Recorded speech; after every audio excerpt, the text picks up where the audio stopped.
Hello Internet, and welcome to Game 2 of Round 1 of the Nugget Bridge Invitational against BCnateVGC. Now, hopefully you watched the last game. Hopefully you saw it was a bit of a nail-biter, I suppose, RNG-wise, with both of our Thunderuses and all the rest of it. But nothing's going to change. He leads exactly the same. I lead exactly the same.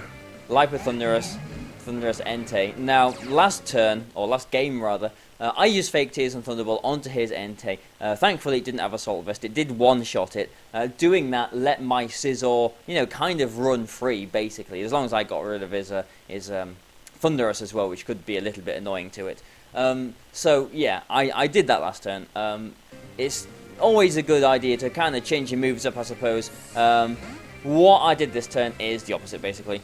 Thinking that he might predict the same, he might predict the Thunderbolt coming onto the Entei slot, might want to bring something like Landorus, that he didn't bring last game, because he might want to change things up a bit because he lost. He might switch that into the Thunderbolt. Also, because I didn't really want to play the RNG game again, so if I didn't have to, I just want to get rid of this Thunderus. So for both of these reasons, I just basically double target the Thunderus. Go for the Fake Tears, lower his special defense. He goes for the Swagger again, turn 1, but, like I said in the last game, that is basically the only thing that he can do to stop my Thunderus from running through his team. But, rubber duckies galore, we hit ourselves. Thunderus hits itself this turn, so that's a little bit annoying because that would have been the Thunderus down on turn 1, and the game would have been so much easier for me. But, alas, this is, Pokemon, this is RNG and the Swagger and everything. He goes for Swagger again, so my Lipard doesn't Fake Tears. There's no need for me to Fake Tears here. I just want to start trying to do some damage with Foul Play. So he does manage to Swagger my Lipard as well. So we're both confused. Now Thunderous snaps out of his confusion. Now this turn, I'll show you. This is what I'm doing. There we go. The wonder of video, you can see. There we go. I'm targeting his Thunderous. So I just wanted, like I was saying last night, I just wanted to get rid of that Thunderous. As long as I get rid of the Thunderous, then I think I should be alright. I do have to be wary that he has got the Entei in the back, though. But I do have Terrakion in the back as well. The Thunderous is gone, that's fantastic. Because I did just attack, and Lipard is about to attack here as well. I know that this Landorus is not Scarfed, which makes me a very happy bunny. I do not like playing against Scarfed Landorus, or this team doesn't like playing against Scarfed Landorus. When they're not Scarfed, they are, they're breakfast, basically. I can Hidden Paralyze them, I can Foul Play them. It's not really too much of a problem. Unless I'm confused and we hit ourselves. So that would have been a nice Foul Play. That would have been a good, 75% onto this Landorus. But unfortunately, it is not. And he does a bit of damage to both of my Pokemon. Because it didn't knock the Thunderous out, and it didn't really do too much damage to Lipard, I'm thinking maybe this is an Assault Vest Landorus, because it's definitely not banded, didn't see a Life Orb, so I'm thinking it's Assault Vest. Now, at the beginning of the last game, I mentioned that, going into this tournament, I was feeling a bit lazy and all the rest of it, and it wasn't really the best weekend for me to play and everything, so I made quite a number of impatient moves, I suppose you could say, and this is one of them, really, because I'm thinking, well, if I get my moves off, I've won the game. Just as simple as that. But here's my hidden power. Obviously, I know that Thunderous broke out of confusion last turn, so I can get that off. That does confirm the Assault Vest.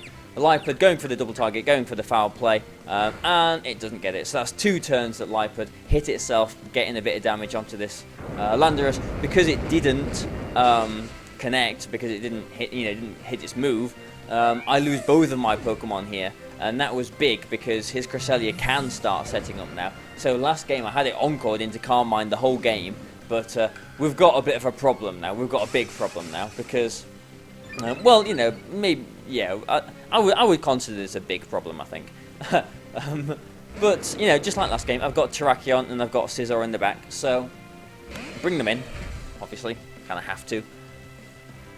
Neither of his Pokemon really threaten Scizor that much, so I can't really see anything wrong with protecting Terrakion here and going for a Swords Dance, really, just because I can threaten them a lot more, obviously, at +2. So he goes for the Earthquake, gets a bit of chip damage onto my Scizor. and Side Stocks into my Protect, and I get my +2. Now I'm not sure if you saw the HP bar of the Landorus. Hopefully we will now. There we go. Yeah. So this is the situation where we're at. I know that he's got a Key Berry on his Cresselia from the information I got last game, so I don't want to Rock Slide here because that would just activate the Key Berry. Knock off will do less damage because he doesn't have an item, as well as the +1 defense boost, so I don't want to do that. Also, Rock Tomb is obviously single target, and I think there's a chance that Rock Tomb will knock this Landorus out. If I do knock the Landorus out, then that's fantastic. Maybe my... well, I think I've lost anyway at this point. I was going to say, you know, maybe by some miracle... I mean, I don't know, my Terrakion, that's got a little bit of bulk in it. Maybe there'd be some chance that it could survive a +1 Psy Shock. You know, maybe I think it would be able to, actually, on reflection. Because then he's got the Entei in the back, which I need the Terrakion to take care of, basically. But, anyway, I get the Rock Tomb off. It connects, but it doesn't knock it out, which is, you know, kind of unfortunate, I suppose. But I don't know his spread, I can't calculate it, but it was close. Obviously, it was close. Terrakion at full health, I think probably would have survived a +1 Psy Shock, but obviously the combination with the Earthquake, it doesn't survive. So it's just Scizor against you know, the world now, really. I get a knockoff off. This is good information as well, so a +2 knockoff does that much damage, like 80% to this Cresselia. Knock off its Key Berry, so it, you know, it doesn't have a Key Berry anymore, obviously. So no defense boost. Bullet Punch the Landorus, just because that's the one that can actually damage me out of these two. But I know that he's got the Entei in the back, so the game is more than likely lost. Ice Beams. Here's the Entei. I'm thinking, well, Sacred Fire has got that 95%, you know, hit rate, hasn't it? There's that 5% chance that he can miss his attack, and I can maybe get a critical hit, knock off on his Entei, and then do the same. Well, just Bullet Punch his Cresselia next time. So there is still a chance here. Technically, there is still a chance here.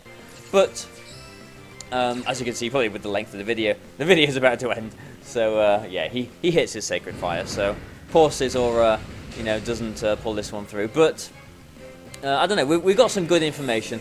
I was feeling pretty good going into this. But it's all this RNG. Like, Lipe had hit itself twice when I was going to get that important damage onto the Landorus, which ended up knocking out my Terrakion, which I needed for his Entei. And, you know, even on the first turn I hit myself as well. I mean, if he's swaggering me, then I've got to expect to hit myself at some point. But it's just, that's the thing with Swagger, isn't it? You can never predict when you're going to hit yourself. If you know when you're going to, then you can maybe play around it. But there's no way to know. So...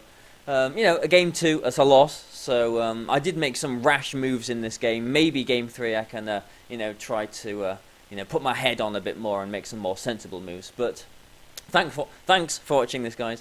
And, you know, again, please feel free to, you know, like it if you liked it, share it if you've really liked it, and, you know, subscribe to the channel, all the rest of it. I do appreciate that. I hope you enjoyed the video. So, you know, cheers, guys, and goodbye for now.